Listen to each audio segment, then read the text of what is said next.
खोर्धा जिला प्रशासन अनुकूल में 2 दिनिया जिला स्तरीय मत्स्य प्राणी संपद मेला हाबेली पड़ियार आरंभ होईछि। मेला को मत्स्य प्राणी संपद मंत्री गोकुलानंद मल्लिक उद्घाटन करिसेंति। परे मेला मत्स्य प्राणी संपद अन्य विभागीय प्रदर्शनी सहित चाषी द्वारा जीवंत प्राणी और मत्स्य संपद प्रदर्शनी देखते मंत्री।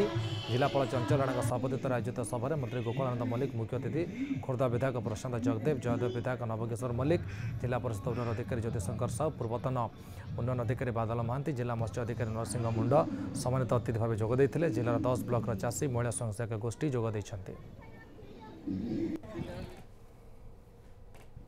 चिलिका हूँ आमर अस्मितार प्रतीक एवं एठी जो माने रही मत्स्यजीवी एठी आत्मनिर्भर करुँच जीविका रोजगार को बढ़ावा सरकार विभिन्न उद्यम करुँच।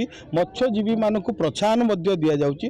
जो माने मत्स्यजीवी परिवार छात्र छात्री माने जो माने विभिन्न रैंक रखी पास करुँच से 10,000 15,000 20,000 टंका एवरी स्लैब करी प्रोत्साहन राशि व्यवस्था रही। मत्स्यजीवी मान को जाल व्यवस्था डंगा आम सब्सिडी दौचे एवं एठी विभिन्न प्रकार सुजोग मत्स्यजीवी एवं निश्चित भाव में आगामी दिन में ओडिशा एक स्वावलंबी मत्स्य उत्पादन निश्चित करियो।